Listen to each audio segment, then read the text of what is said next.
Kerri Walsh Jennings here, and I just had the best time hanging out with the gentlemen of the Pure Athlete. What's your feel about the state of volleyball? I have so much hope and optimism for our sport because there's always a rub between club versus like your school teams. I think you can have both. I just really believe that our kids need advocates to say, what's your advice to those young girls as they're preparing for this journey? I just loved it, and people are like, did you always have dreams of the Olympics? And, no. What are the characteristics that make up such a great team like you guys? To have had 11 years with Misty, the best player in the world, someone who every day showed up to get better. How did you develop the right mindset?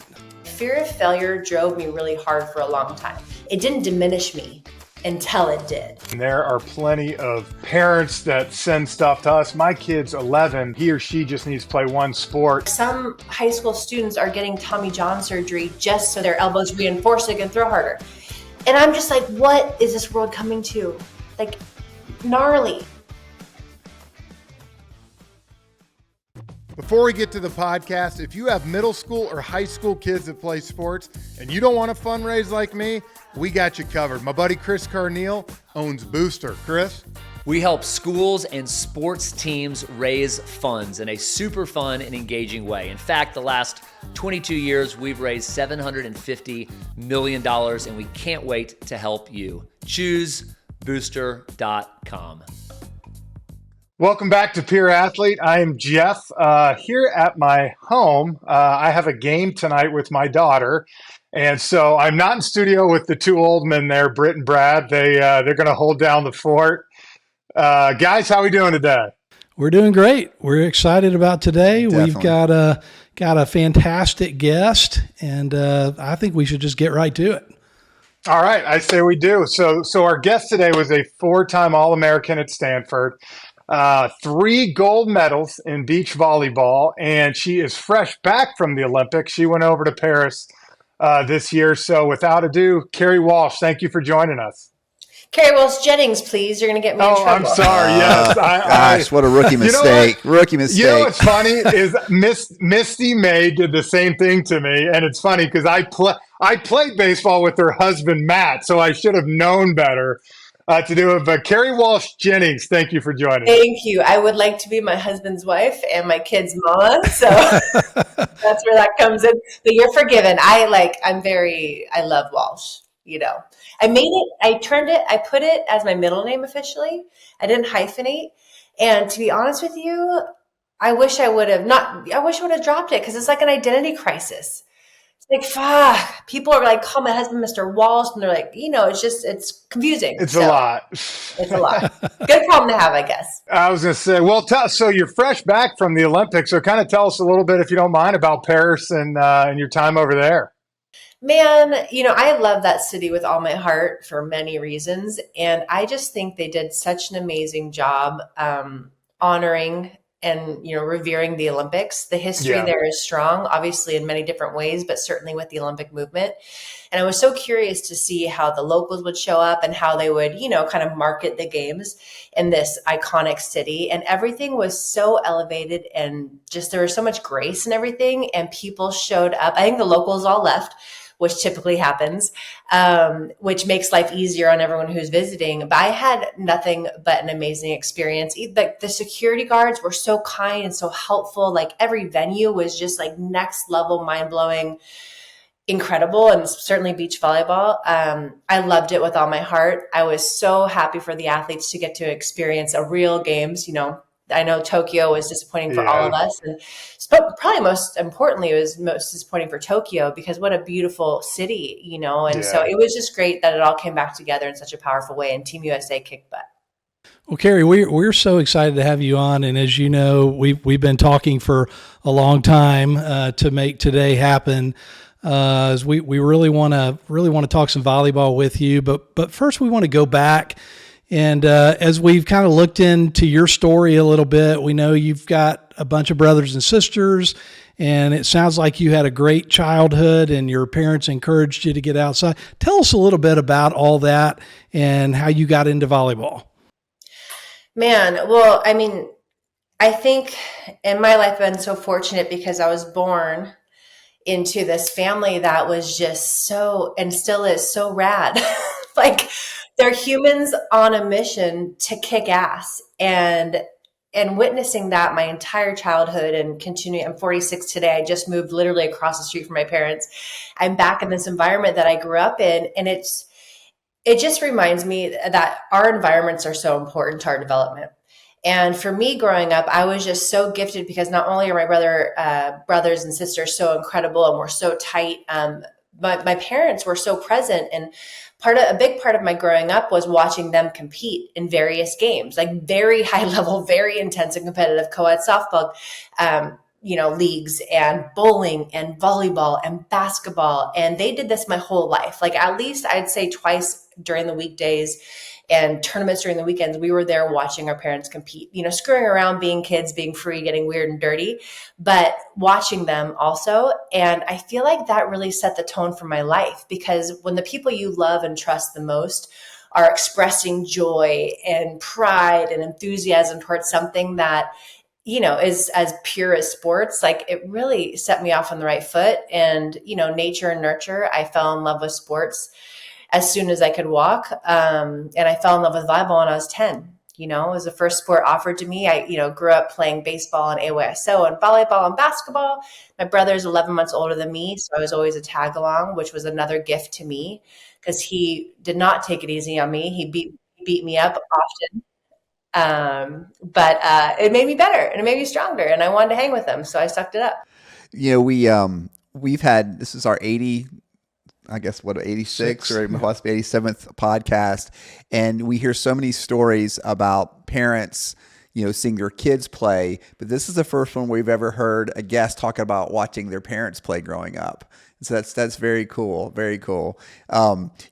We had a mental health specialist, Dr. Jayanthi, on a while back, and he talked about the concept of free play and just how it's so important for kids just to, not have such structured environments, especially up to age like 12 or 13. And it sounds like you just had that, like an amazing atmosphere with you and your siblings having just chances, like your mom would just lock you out of the house and say, go play. Can you talk about that a little bit? Oh my gosh, we literally weren't allowed in the house. Like, get out. My mom is super clean. She's always cleaning. It's part of her meditation, I've come to know. But we lived in the Santa Cruz Mountains.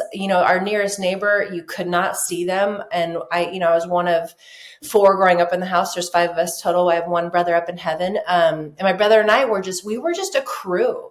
And when you're not allowed in the house, you got to get creative. And, you start to look at the world as your playground. And it was so fun. And if we weren't in the pool swimming or climbing up, on our acreage on these mountains and trying to like free climb, we were playing sports. And like you guys nailed it, like without structure.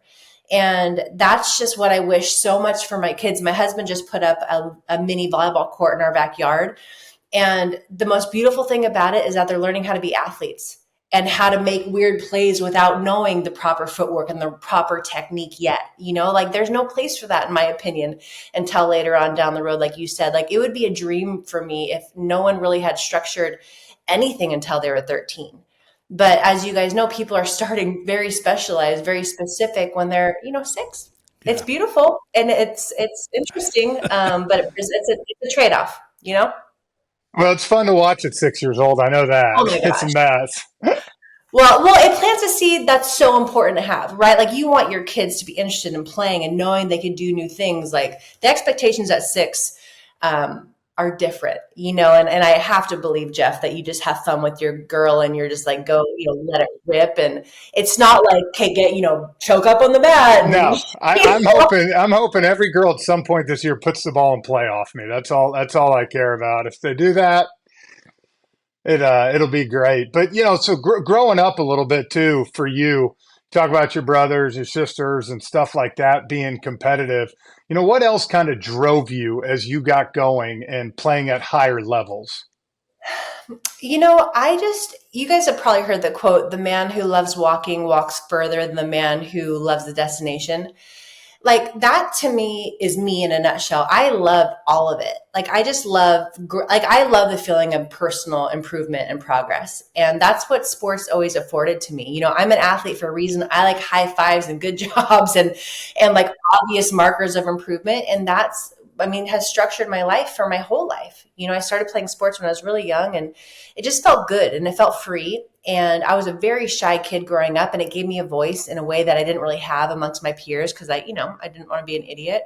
So it helped me to break out of my shell, but I just loved it, and people are like, did you always have dreams of the Olympics? And, no, it's like at every stage, when I was 10, I fell in love, like first love, like, oh my God, what is a sport? It's like the best thing ever. I was addicted to it. That addiction remained steady until I just retired. And it's not like the addiction went away. It's just, my body said no more, but long story short, I loved all of it. I love the training. I love the relationships. I love learning about myself. I love traveling the world. And that's why, I was able to play for so long with so much joy, because it wasn't a sacrifice to me. None of it ever felt like a sacrifice, ever. And the only time I ever said this feels like a sacrifice was during COVID, when, in 2021, things opened up and I was going to start traveling the world again. It felt like a sacrifice at that point because I was leaving my kids in this uncertain environment. But the moment I said that, I actually had this random interaction with Tony Robbins, who we all love, who empowers the world. And he's like, stop saying it's a sacrifice. It's making you weak. And I'm like, you're right. This feels so weak. He's like, you're afraid. Just acknowledge it. I'm like, you're right. I'm afraid. So it was a good reminder, because everything in my life has always been a choice. I'm not a victim to anything, and I think it's important how you frame things. But I've been so blessed that I've had the right coaches, amazing teammates, and this fortification from my family and from my faith inside that I can handle hard things, and the path is going to, take me where I want to go. Yeah, that's awesome. So, Kerri, you went to Stanford. You're kind of known for, you and Misty May, the greatest beach volleyball team of all time, but you had a incredible career on the indoor side as well, and Player of the Year at Stanford, All-American 4 years. When did you start playing beach? What caused you to make that transition? And just tell us a little bit about that. Yeah, well, I grew up right next to Santa Cruz, so you would think I grew up a beach player, but I started playing indoor when I was 10, and I just would not let myself try beach volleyball because I was only coordinated on the court. Like growing up, I was like Bambi and I had all legs, and I would just find myself just on my face often, be like, where the hell did that crack come? There's nothing there. What did I trip over? And so my ego wouldn't let me try to play beach. So I played 4 years at Stanford. My first Olympics was indoor in 2000. And it wasn't until I had a heartbreak on the indoor side where I was like, I have to revisit this. And, I'm so close to my family.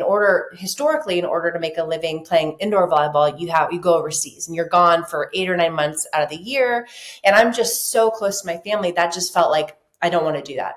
And it just so happened when I was in this transitional moment after my first games, Misty May was looking for a partner. And Misty, growing up, was my most favorite indoor player of all time. Probably my first hero in the sport. She's a year older than me, but she is, if you know Misty, she's a Jedi. And she transitioned to beach before me, and she was looking for a partner. And I was just like, all right, I don't want to go overseas. Your favorite player of all time is looking for a partner. Do you have the courage to go and, do a leap of faith? And I did. My parents bought me 10 Mikasa volleyballs. I started training a little bit, in preparation to go and try it with Misty a month before. And I just went for it. And it was scary. But heartbreak led me to beach volleyball. Kerri, obviously you and Misty May, the greatest, beach volleyball combination of all times. Can you talk about just, obviously you're incredibly talented, but what is it about your chemistry? Like how did it something that you felt right away it was going to be a great team, or did it take time? And then what are the characteristics that make up such a great team like you guys? It's such a fun question, and it's almost impossible to answer because it's like, how do you talk about love and why you love your partner, your wife, your husband? Like it's just one of those things where words don't do it justice, and it never gets to the heart of it really. But fundamentally, we danced together on day one. We had this synergy about us because I think largely because we loved the game, both of us. When you love the game, you're curious and you're weird and you don't care about anything. You just want to keep the ball off the ground and put it on their side, and we're both athletes. And I love, like, people said you're a great volleyball. I just wanted to be a great athlete, because if you're an athlete, you can handle whatever's in front of you, and the volleyball, you can train that, but be an athlete. And Misty and I both had that. And so I think even though I was so green when I first started and we were a green team, our athleticism plus our love for the game and our respect for each other allowed for us to fill in the gaps. And it was so fun. And it wasn't always clean or pretty. And we had to learn who each other were and our preferences and our communication styles and, all those things that come only with time in the saddle. You need those reps and you need them in training, but you really need them obviously in battle. So all that took time, but we had some magic on day one when I was literally probably the first panic attack of my life was when I was driving to the beach to try out with Misty. And it was just for a casual, training session and game on the beach with my hero. But I was panicking. But it was just like, God be with me. Kerri, you're an athlete. Just go do you. And it all worked out. And then we built upon that as we went, to have had 11 years with Misty, the best player in the world, someone who every day showed up to get better. It just made me better. Kind of like growing up, that environment that I was in, it just made me better and inspired me to like show up every day and hold up my end of the bargain. It was so fun. Sorry, I'm not trying to backtrack a little bit here, but so you talked about, how tall you were. So when you were younger, because there's a lot of, my daughter, for instance, my oldest one's 11, right? And she's starting to do volleyball, but she does softball, she does tennis, all this stuff. But, she's a little bit taller like me in a way. Were you always tall or when did you really hit your growth spurt? I was never short. But we're kind of considered late bloomers in my family. Like my dad's 6'8", my mom's 5'7", but don't mess with her. And growing up, I was always a little taller than average, but I wasn't exceptional. But you could tell I was going to be tall. I was all femurs. Like my arms were so long. I was just a long kid. My son Sundance reminds me of how I was growing up, just skin and bones, and lots of length. But I think I was like maybe 5'7" in the 8th grade, 5'8" as a freshman. That's not exceptionally tall. But I remember, and I've shared this story before, but my brother and I, we both had like weird fractures on our feet or on our wrists. And we went and we got our growth plates measured in our wrists because we're like, how tall are we? Our dad's 6'8". Like, what are we going to be like 7-footers? Like, and I wanted to be tall. And they're like, well, Kerri, you're going to be 5'8", and Marty, you're going to be 5'10". And gentlemen, we were devastated. We're like, give us the drugs, give us the hormones. We want to be taller. What is this? It's not fair. And we were really upset, like so sad. My dad's like, Kerri, it's all right. You can do this, and whatever God made you is going to be great. But then later, my brother and I both at the same time, we both had fractures in our feet because our feet were growing so fast, and they did growth plates down there.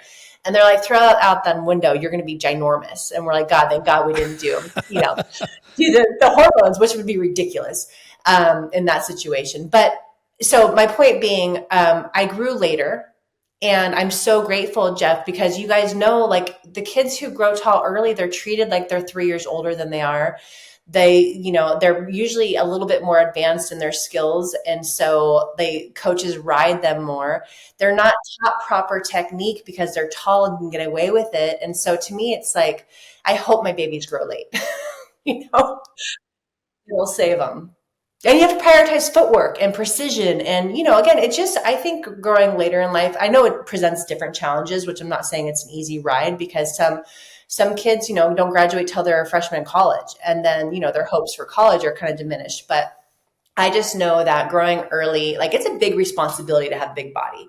And my boys want to be 6'6", like 6'9". I'm like, you guys, beautiful, beautiful. But that means you have to take care of this. And you have to be so sound because that's not an easy life. Sports, hopefully you play forever for fun, at least, but it's hard and you have to manage it and it's a big responsibility. So we have these conversations, but growing up, I always want to be taller. Are your kids pursuing athletics?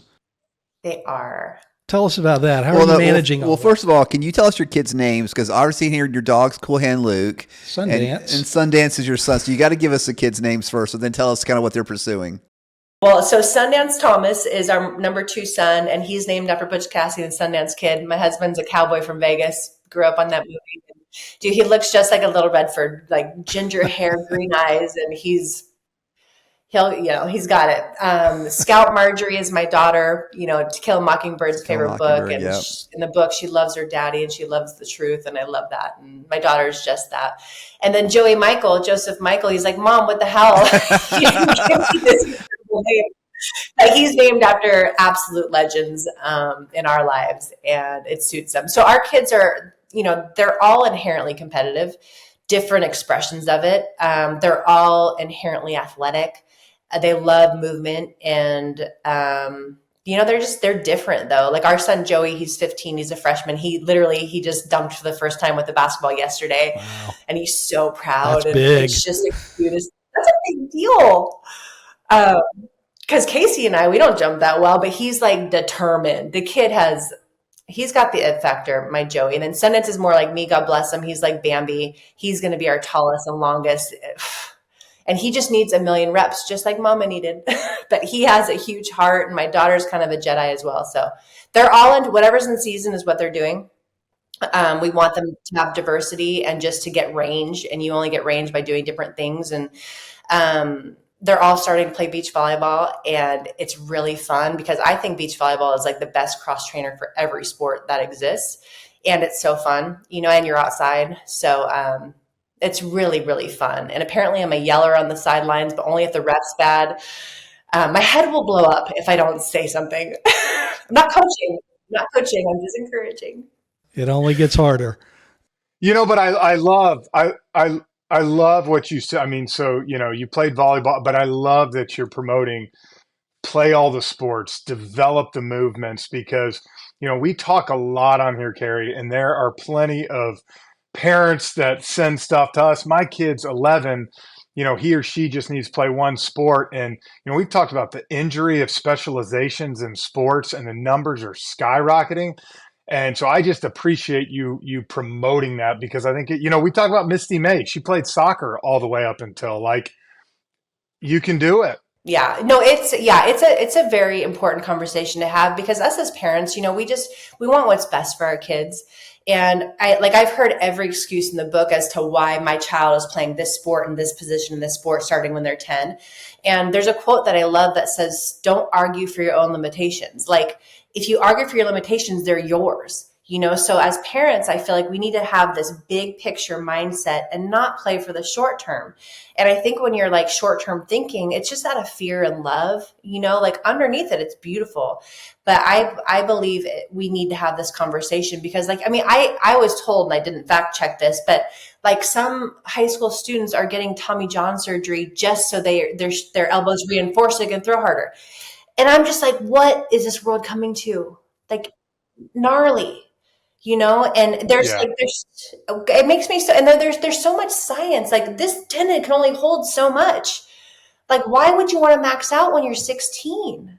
Yep. You hit it right on. I tell parents all the time in this sport, I'm like, you only got so many bullets. Save it for when you really need it, and when you can really capitalize on it, not at 12. No, well, and it's we all know, intellectually, we all know that you need a solid foundation, and you can't go from A, B, C to X, Y, Z and not put in the time at all of those levels. And if you do, you're in, your child is in jeopardy, and not even just physically.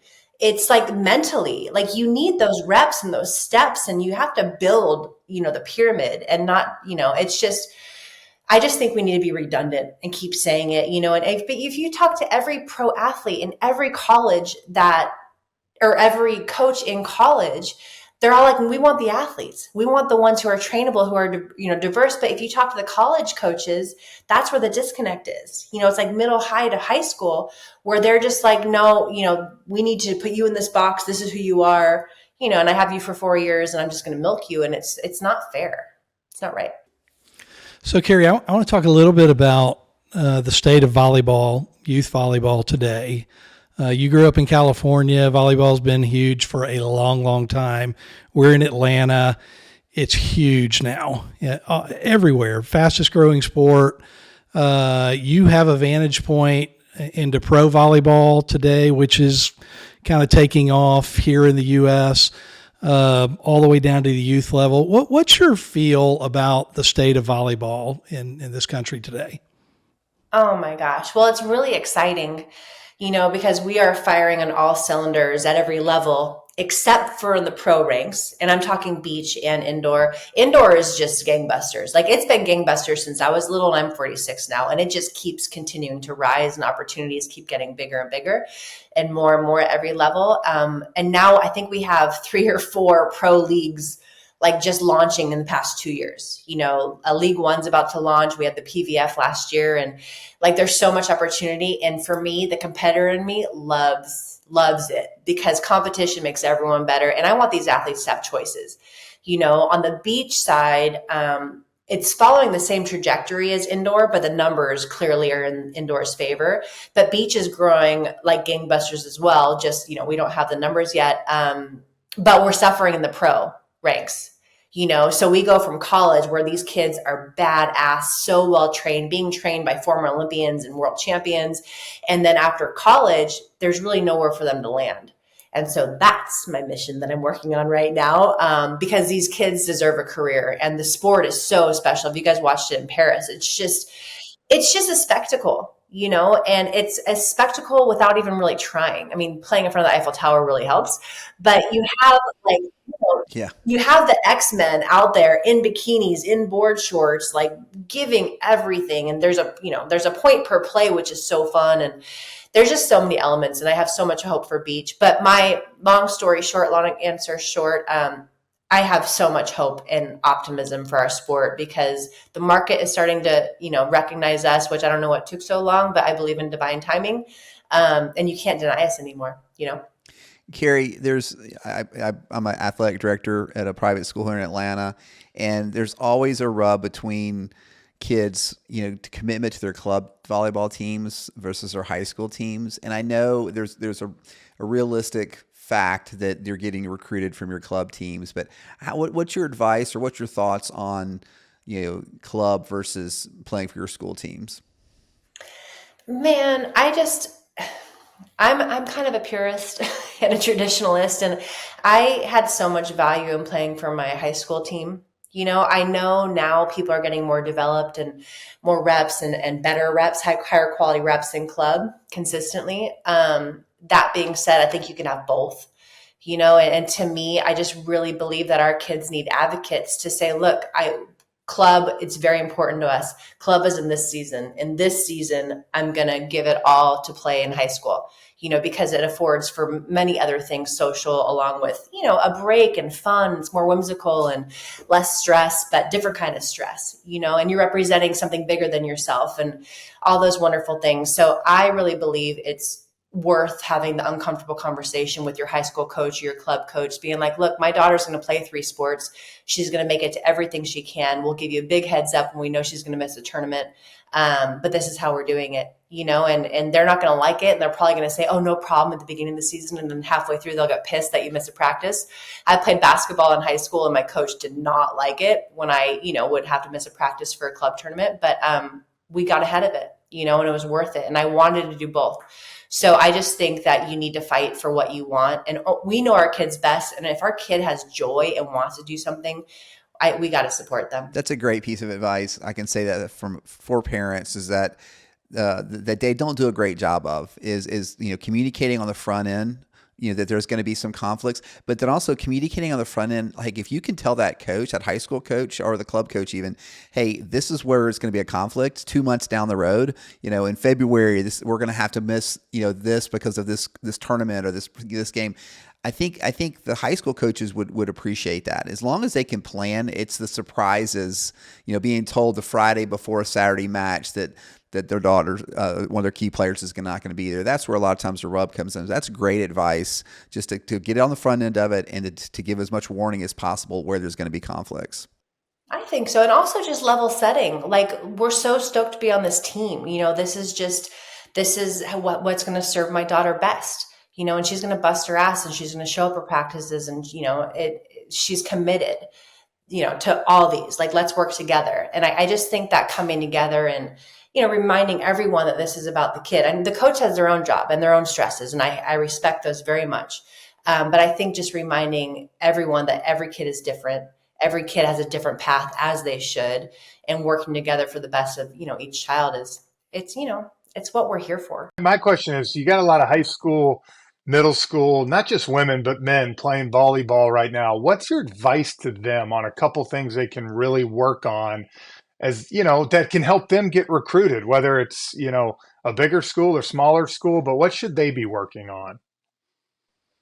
I mean, the same thing with every sport, your footwork, your mindset, your ability to live in the moment, your ability to handle, being in funks, loving up your nervous system so you can tolerate stress, sleep, eating. But fundamentally, like within the craft of volleyball, I just think you want to master the fundamentals. You want to like we already kind of talked about specialization. Like I wanted to be the biggest asset I could be, and I wanted to not be taken out.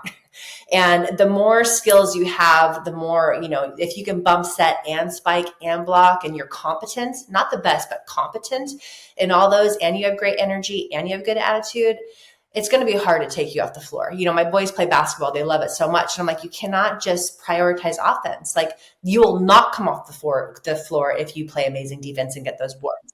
Like, you just have to do both. And it's just, again, it's range. And so for me, my recommendation for every volleyball player out there is to have gnarly footwork, get your body behind the ball, because with every skill, whether you're hitting or setting or passing, like, you can't do anything without your feet. Like, my coach in college said, Kerri, do you know how to become a great blocker? And I was like, no, like strong hands over the net. He's like, no, your feet. You block with your feet. And it's the same thing with every single skill. And I feel like these days they're calling it innovation, but they're not having the athletes move their feet. They're having them like use angles and, kind of these things that to me are like EFG instead of ABC. So again, I just think prioritize the fundamentals to me are footwork, ball control, and attitude and energy, and if you do that, you're going to be an asset. And never lose sight of those. Never lose sight of the fundamentals, ever. Every day, work on that. That's awesome. You mentioned mindset as you were talking about all that. And we know all the great athletes, all the high achievers, the mental game is super critical. Today, kids are getting sports psychologists, so on and so forth. Wasn't probably true when you were coming up. How did you develop the right mindset? Well, it's all still unfolding. Again, I think my love just for competing really helped me a lot, because inherently I never thought about anyone else. It was just like, do I got it? Like, I was just so worried about my game and being a great teammate. Like, it wasn't all super self-involved, but I'm like, I want to handle my stuff. And so I worked really hard to be able to be competent and have that confidence and know that if I'm out there, if I do my best, I'm going to be okay. But to be honest with you guys, like, fear of failure drove me really hard for a long time, and it made me really good. Like, I busted my ass and I would be really hard on myself after a loss or a mistake. And it didn't diminish me until it did. At some point, my fear of failure and my focusing on what I did wrong and not celebrating, things I did right really started to shrink me. And that mechanism for greatness went away, and I had to find something else. And what I transitioned to was, where I'm terrible is where my potential is. And that's really exciting, because I just have this insatiable hunger for self-improvement. And so it was a really big epiphany for me when I stopped looking, with my sports psychologist. He's like, Kerri, he's like, when you talk, he's like, first of all, just be very mindful of how you talk about your sport and yourself. He's like, you're stressing me out. And we're in a Hermosa Beach office on a Wednesday, like having a great day. And when you're talking about your sport in these moments, you're stressing me out. Like, I can only imagine you're stressed out. He's like, so be mindful of the story you're telling in real time, in games, in practice and training. And that was really helpful. And something else he taught me, he's like, Kerri, he's like, instead of like thinking about big moments and, oh my gosh, the score is tied, like it's all on my shoulders. He's like, why don't you just think of it as a competitive moment? And it was like the biggest like sigh of relief that I've ever experienced in my sporting career, because I'm a badass competitor. Like, and I love it. Like, it's in my DNA, and I've developed it, and I love competing. And to compete, to do your best, is literally just to be in the moment and let it rip. And when he told me to reframe big moments as competitive moments, it was just, and now it's like my favorite thing to share with young kids and adults. Like, you're in a moment, like, smile at it. Like, this is what it's all about, So my journey is long. I've had a lot of support. For a large part of my life, I was afraid to ask for help because I didn't want to sound like I was weak. To be honest, I started to get sports psychology help when my marriage was falling apart. My best friend said, "Hey, Kerri, go meet this guy, Mike Gervais, who's world class." She said he helped me. I went to him with volleyball, but he helped me for life, with my life. And that was the start of a dear friendship with Mike Gervais, Finding Mastery podcast. He's incredible. And I went to him for life, and he helped me with volleyball too. That's awesome. Wow. That's awesome. You have an organization called P1440. Tell us about that and what your mission is and how that's going. Well, it's going great. Inherently, we're platform 1440, and we wanted to be just a place, a hub where the sport could come together to gather, to elevate, to create opportunities, to develop these young kids and pros. We started out in the pro ranks, and now we're focused on the youth. And what we're doing with the youth is creating community. We really are developing them body, mind, and spirit. I really believe to be excellent, to have sustained excellence, longer than when you're 10 and amazing and 16 and amazing. When you're, in your 40s, you want to feel amazing. It has to be the trinity of body, mind, and spirit. And so we're really supporting these kids holistically, which feels so good. But there are only 1,440 minutes in the day. And I learned that in marriage counseling, and it changed my life because I didn't realize I was saying yes to things that weren't my priorities. And I was like wasting my energy, and time is finite. But we all have the same amount of time, and I want to kick ass in my life. And so we really wanted to create a platform for people to live holistically, live mindfully, and kick ass. And so P1440, we're a nonprofit, which we bring our programs to the inner cities, and we introduce the sport and the opportunities of the sport to all these kids who generally don't have an opportunity to play our game. And we really support our nation's youth through our programming, which is holistic in nature, and it reminds them that they have it all inside of them already. They just have to remember it, work for it, and love themselves into greatness. You can't critique yourself into greatness. That's awesome. That is cool. My final question for you, Kerri, is I got two younger daughters, and I love for them to be able to look up to athletes like yourself. What's my final question would be, what's your advice to those young girls as they're preparing for this journey? Oh my gosh. There's just so many things, but for me, and what I hope for my children, for my little girl Scout who just owns me, like, I hope your girls own you because it's so cute. It's just the best. And I adore my boys. Just different. For me, it's like, if you have a calling in your heart, it's your honor and your duty to go for it. I never had a plan B. I think all things done with sincerity are done in a powerful way, and you will end up where you're meant to be. So for me, it's just like, go for it, and don't be afraid to fail. Just be sincere, do your best. That's your only job. But have fun. It's meant to be fun. I had to stick up my butt for a lot of my career, and it made me great. It didn't make me great, but I wish I had a little bit more fun, and so for my children, I want them to like self-love themselves into greatness and not like whip themselves and lash themselves. Like, tough love is important, and that's love. And self-love is holding yourself accountable and is showing up and, and challenging yourself. But it's also loving yourself and giving yourself grace when you're terrible, but you have this calling, And so I just want them to be fortified for the journey because it's long, and the journey is way better than the destination. And I feel like if you love something, you owe it to yourself and to the world, really. You're on this earth to express yourself. So do it with all your heart. So well said. That's great. It's a great way to finish up. Kerri, thank you so much for spending time with us. And you know what? I hope you have a great week. And I love again, and we said this, but I love how you represent, not just female athletes either, but volleyball, because I do know it's growing, and we know it. We've had a lot of people reach out, so I know this will mean a lot having you on here. Yeah. Yep. Oh, well, thank you for the opportunity. I appreciate all three of you. What a good team you are. Your greatness makes sense. The best is always yet to come. And I think that perspective is just really important to have when things are so crazy. The world is crazy these days. Our kids need us to be strong, and they deserve the best. And I think it all starts. It's an inside job, all this excellence and being an athlete.